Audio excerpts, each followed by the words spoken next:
Hello friends, welcome to my channel. ఈరోజు మనం ఈ వీడియోలో ఏపీ మెగా డిఎస్సికి సంబంధించిన ముఖ్యమైన మరి ఇంపార్టెంట్ అయిన అప్డేట్ గురించి అయితే మాట్లాడదామండి. సో వీడియో చాలా యూస్ఫుల్గా అయితే ఉండబోతుంది.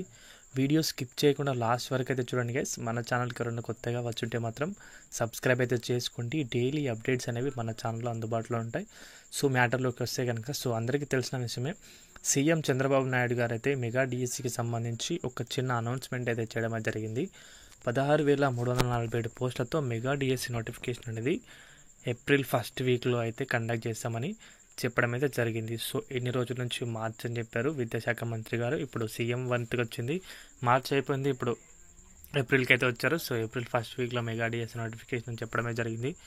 సో మరి చూడాలి, అసలు మెగా డిఎస్ నోటిఫికేషన్ అనేది ఏప్రిల్ ఫస్ట్ వీక్లో అయినా వస్తుందా, లేక దీన్ని అడ్డం పెట్టుకొని ఇంకా ఏప్రిల్ మంత్ మొత్తం అయితే గడుపుతారని చెప్పేసి అయితే అభ్యర్థులు అయితే ఒకటే విషయం గురించి అయితే ఆలోచన అయితే చేయాలి. సో ఎవరు కూడా దీనికి సంబంధించి ఆనందపడకండి ఇప్పుడే, ఎందుకంటే ఇలాంటి స్టేట్మెంట్స్ అనేది మనం ఫస్ట్ నుంచి అయితే చాలా చూసాం. సో అప్పటి నుంచి కూడా ఇంకా మెగా డిఎస్ అనేది డిలే అవుతూ వచ్చింది. బట్ ఇప్పుడు కంప్లీట్గా అయితే దానికి సంబంధించి నివేదిక అనేది వచ్చింది.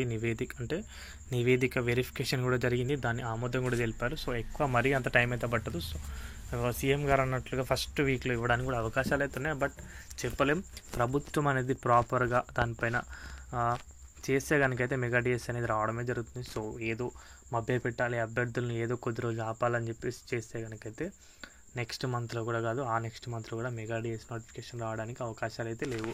సో ప్రభుత్వం అనేది ప్రాపర్గా ఇంటెన్షన్ పెట్టి దానికి సంబంధించి అభ్యర్థులు జరుగుతున్న నష్టాన్ని గమనించి మెగా డిఎస్ నోటిఫికేషన్ అనేది తీసుకొస్తే కనుక అందరికీ ఒక మంచి జరుగుతుందని, మంచి విషయం అని చెప్పుకోవచ్చు. సో ఈ విషయం కూడా ఎంతవరకు నిజం, అసలు ఎంతవరకు చేస్తారని చెప్పేసి అయితే గమనించాలి. సో ఎవరైనా సరే అభ్యర్థులు ఎక్కడైనా వేరే దగ్గర పీజీలో ఉంటే కనుక మీరు అవన్నీ వదిలేసి తప్పకుండా ఇంటికి వచ్చి మంచిగా మీ ప్రిపరేషన్ అనేది రిపీట్ అయితే చేసుకోండి గైస్. ఇది నా సలహా అని చెప్పొచ్చు.